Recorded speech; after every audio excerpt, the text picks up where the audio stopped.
আমার পলিটিক্যাল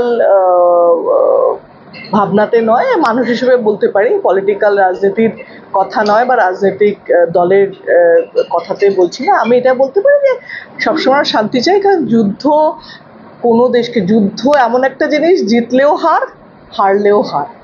এরম নয় যে আমি জিতে গেলাম বলে আমি বিশাল কিছু, কারণ যা ক্ষতিগ্রস্ত একটা দেশ হয়, সে ক্ষতিগ্রস্ত সাধারণ মানুষ হয়, যে মৃত্যু ক্ষতি আনে বা ফাইন্যান্সিয়ালি সব দিক দিয়ে, ইকোনমিক্যালি সব কিছু। এই জন্যে সাধারণ মানুষ হিসেবে যুদ্ধ চাই না, শান্তি চাই। এবং এরকমও হতে পারে এমন দেশের সঙ্গে যুদ্ধ করে যে দেশের ক্ষতি হলে সে তারা 200 ক্ষতিতে রয়েছে, তারা 300 ক্ষতিতে হবে। আমরা রয়েছি 100-এ, সেখান থেকে আমাদের ক্ষতি করলে আমাদের মানে এরকমও হতে পারে অনেক। এটা তো একটা যুদ্ধ নয়, তো বিশাল ঘটনা, এবং তার পেছনে কি কি রিজন, কোন এজেন্সি কাজ করা, কোন দেশের পেছনে, এটা বড় ঘটনা। এটা তো ছোটভাবে ব্যাখ্যা করা যায় না, কিন্তু মানুষ হিসেবে আমি যুদ্ধ চাই না, এই জন্যে যে শান্তির বার্তা চলে, আর কিছু। কাশ্মীরে আজকেও পাকিস্তান সেনার পক্ষ থেকে একাধিক জায়গায় ভারতীয় বাড়ি লক্ষ্য করে হামলা চালানো, এগুলো তো বললাম তো, এটা একটা অ্যাটাক।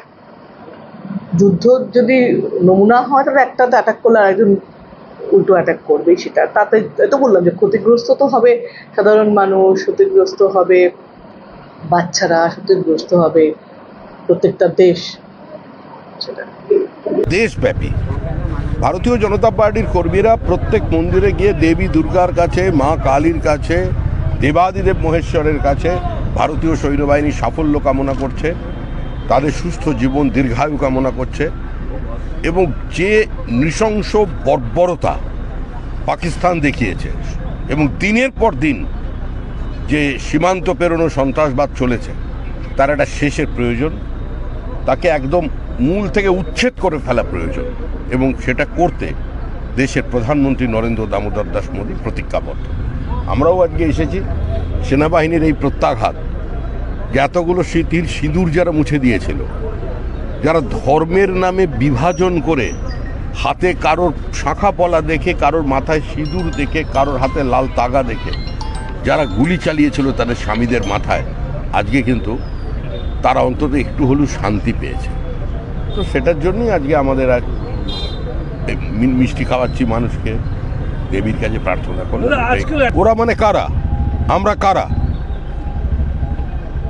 আমার মনে হয় এর প্রশ্নের উত্তর বীরভূমের মানুষ তাকে দেবে। ভারত মাতা কি। নতুন বাড়ি রং করাবেন কিংবা পুরনো বাড়ি রং করে ঝকঝকে করতে চাইছেন? তাহলে আর দেরি না করে এখনই চলে আসুন মাম্পি পেন্ট হাউসে। নামি দামি কোম্পানির বিভিন্ন রং পেয়ে যাবেন মাম্পি পেন্ট হাউসে। আপনার স্বাদের বাড়িকে মনের রঙে রাঙিয়ে তুলতে আজই চলে আসুন মাম্পি পেন্ট হাউসে। আমাদের ঠিকানা বোলপুর মুলুক কারবালা নগরের সামনে শান্তিনিকেতন মেডিকেল কলেজের কাছে। যোগাযোগ করুন 9064139393 এই নম্বরে।